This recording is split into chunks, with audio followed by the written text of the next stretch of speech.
దైవజనులకు ప్రత్యేకమైన వందనాలు తెలియజేస్తున్నాను. అలాగే కూడి వచ్చిన మీ అందరూ కూడా క్రీస్తు నామమున శుభములు తెలియజేస్తున్నాను. మనం ఇక్కడ ఎందుకైతే కూడినామో మనందరికీ తెలుసు. ఎందుకంటే ఎవరో ఉన్నారు, మన ఊళ్ళో ఎవరో ఉన్నారు, వాళ్ళ గృహ ప్రవేశంలోకి వెళ్తున్నారు. వాళ్ళు ఎవరో కాదు మనకు తెలుసు. ఎవరండి వాళ్ళు అంటే పైడి కుటుంబ గారు, అలాగే వాళ్ళ కుటుంబ సభ్యులు ఏం చేస్తున్నారంటే గృహంలోకి ప్రవేశిస్తున్నారు. అందుకే మనం ఒక పేరు పెట్టాం, దాన్నే గృహ ప్రవేశం అన్నాం. గృహం అంటే ఇల్లు, ప్రవేశం అంటే లోపలికి వెళ్ళడం. అసలు దీని గురించి నేను క్లుప్తంగా ఒక 5 నిమిషాలు ముగించడానికి ప్రయత్నం చేస్తాను. అందుకే కీర్తన గ్రంథం 127 అధ్యాయం మొదట వచ్చిన ఇలా ఉంది. ఏమనంటే యెహోవా ఇల్లు కట్టించని ఎడల ఆచేద్దాం. ఇక్కడ మనం ఏమని మాట్లాడామంటే యెహోవా ఇల్లు కట్టించని ఎడల దాని కట్టి వారి ప్రయాసం వ్యర్థమే. మనం కనుక బాగా చూస్తే మనిషి అనేవారు ఎలాంటి అంటే ప్రతి మనిషి కూడా చాలా కష్టజీవి.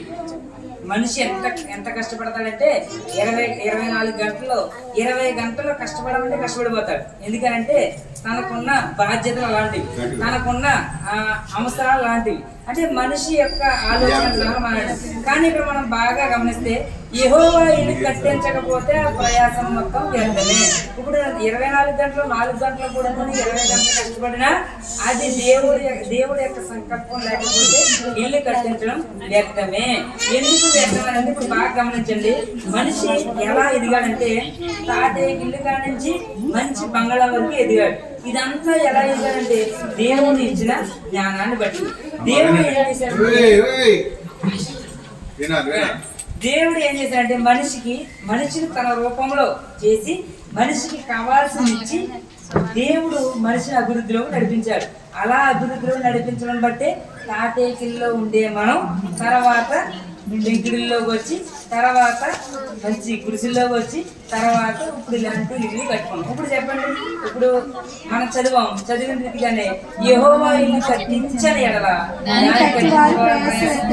ఇప్పుడు చెప్పండి, ఈ ఇల్లు ఎవరు కట్టారంటే వీళ్ళే కట్టారు. ముందుగా మీకు వచ్చే ఆలోచన ఏంటంటే వీళ్ళు ఎలా కడతారంటే మేస్త్రీలు కడతారు కదా అంటారు. మేస్త్రీలే కట్టారు. మేస్త్రీల ద్వారా ఎవరు కట్టించారండి? దేవుడు తన యొక్క జ్ఞానాన్ని మేస్త్రీలకి ఇచ్చి చెప్పండి దేవుడే కట్టించాడు. ఈ దేవుడు మేస్త్రి జ్ఞానం ఎలా ఇస్తారండి అంటే చిన్న ఉదాహరణ చెప్తాను బాగా. ఇప్పుడు చెక్క ఉందండి, చెక్కకు ఒక రూపాయలు తెస్తారు. ఎవరు? చెక్క పని చేసే అతను. అంటే ఇప్పుడు చెప్పండి, చెక్క పని చేసే అతనికి జ్ఞానం ఎలా వచ్చిందంటే దేవుడు ఇచ్చిన జ్ఞానమే. అంటే ఇప్పుడు ఇల్లు కట్టించిన వాళ్ళు ఏం చెప్పాలంటే ఈ గృహానికి అధిపతి ఏసే అని చెప్పాలి. ఎందుకనంటే మనం ఎంత కష్టపడి చేసినా ఆ పని చేయలేం. కొన్ని సందర్భాల్లో ఆగిపోతా ఉంటాయి ఇల్లులు. కానీ ఆగిపోకుండా దేవుడు కట్టించాడంటే ఈ యొక్క గృహానికి అధిపతి దేవుడే అయి ఉన్నాడు. ఆయన అయ్యాడని మనం కూడా గర్వంగా చెప్పాలి. అలా చెప్పే కృప ఈ కుటుంబ సభ్యులకు దేవుడు దయచేయను గాక. ఆమేన్.